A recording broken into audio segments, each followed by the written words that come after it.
အားလုံးပဲမင်္ဂလာပါဒီဗီဒီယိုမှာတော့အခက်အခဲသင်ချဖို့ဆက်တော့ဖို့လုပ်ပြပါမယ်ပြီးချက်က a-b equals 16 aq-bq equals 20224ပေးထားပါတယ် a နဲ့ b က positive integers အပေါင်းအပြည့်တွေဖြစ်တဲ့ဆိုရင် a နဲ့ b ရဲ့တန်ဖိုးကိုရှာရမှာပဲဖြစ်ပါတယ်ပထမဆုံး aq-bq ကိုစာခွင့်ခွဲပါမယ် aq-bq ကိုစာခွင့်ခွဲမယ်ဆိုရင်တော့လက်သေးခွင့်နှစ်ခွင့်မြောက်တာနဲ့တူပါတယ်ပထမလက်သေးခွင့်က a-bဒုတိယလက်သေးခွင့်က a square plus ab plus b square equals 20224 ရပါတယ် a minus b ရဲ့နေရာမှာ16ကိုအစားထိုးလိုက်ပါမယ်16 times a square plus ab plus b square equals 20224 ပါ a square plus ab plus b square ကိုလိုချင်20224 ကို16နဲ့စားတာက1264ရပါတယ် a minus b equals 16ဖြစ်တဲ့အတွက်a equals b plus 16ဖြစ်ပါတယ် b ကို equation ညာဘက်ခြမ်းကိုရွှေ့လိုက်တာပါ a minus b equals 16ဆိုတဲ့ equation ရဲ့ equation နှစ်ဖက်စလုံးကိုနှစ်ထပ်တင်လိုက်ပါမယ် a minus b whole square ကိုဖြန့်ရှင်းမယ်ဆိုရင် a square minus 2ab plus b square ရပါတယ်16နှစ်ထပ်က256ရပါတယ်အခုနောက်ဆုံးရလာတဲ့ equation နဲ့ a square plus ab plus b square equal 1264ဆိုတဲ့ equation အဲ့ဒီ equation နှစ်ခုနှုတ်ပါမယ် a square ချင်းချင်းကြည့်တယ် b square ချင်းချင်းကြည့်တယ်ab minus minus 2ab ဆိုရင်ရှင်းလိုက်တဲ့အခါ 3ab ရပါတယ်1264တဲ့က256ကိုနှုတ်ရင်1008ရပါတယ်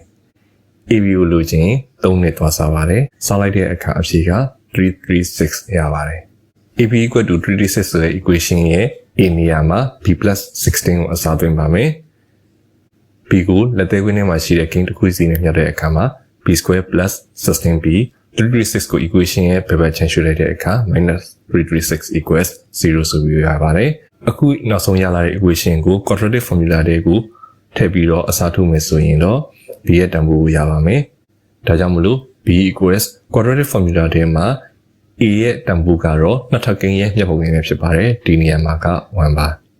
b ရဲ့တန်ဖိုးကတော့တစ်ထပ်ကိန်းရဲ့မျက်ပုံကိန်းဖြစ်ပါတယ်ဒီနေရာမှာတော့ plus 16ဖြစ်ပါတယ်နောက်ဆုံး c ဆိုတာ constant term ပါဒီ equation မှာဆိုရင်တော့ minus 336ဖြစ်ပါတယ်ဒါကိုဆက်ပြီးတော့ရှင်းမယ်ဆိုရင်16နှစ်ထပ်256နဲ့အနှုတ်4နဲ့အနှုတ်336မြတ်တာက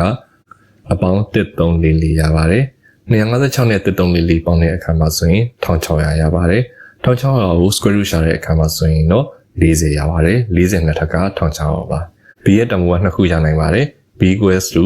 minus 56 over 2 or b equals 24 over 2ဆိုပြီးတော့ရပါတယ်နှစ်နဲ့စားလိုက်တဲ့အခါမှာ b equals minus 28 or b equals 12ရပါတယ်ပြီးကြမှာဆိုရင် a နဲ့ b နှစ်ခုစလုံးက positive integers တွေဖြစ်ရပါမယ်ဒါကြောင့်မလို့ b equals minus 28ကမဖြစ်နိုင်ပါဘူးနောက်ဆုံးအဖြေတစ်ခုပဲကျန်ပါတယ် b equals to 12ဖြစ်ပါတယ် b equal to 12ကို a equal to b plus 16ဆိုတဲ့ equation မှာအစားထိုးနေတဲ့အခါမှာဆိုရင် a ရဲ့တန်ဖိုးကိုရပါတယ် a equals to 28ရပါတယ်ဒါကြောင့်မလို့နောက်ဆုံးအဖြေကတော့ a equal to 28နဲ့ b equal to 12ဖြစ်ပါတယ်အခုလိုအဆုံးထိနားထောင်ပေးတဲ့အတွက်ကျေးဇူးတင်ပါတယ်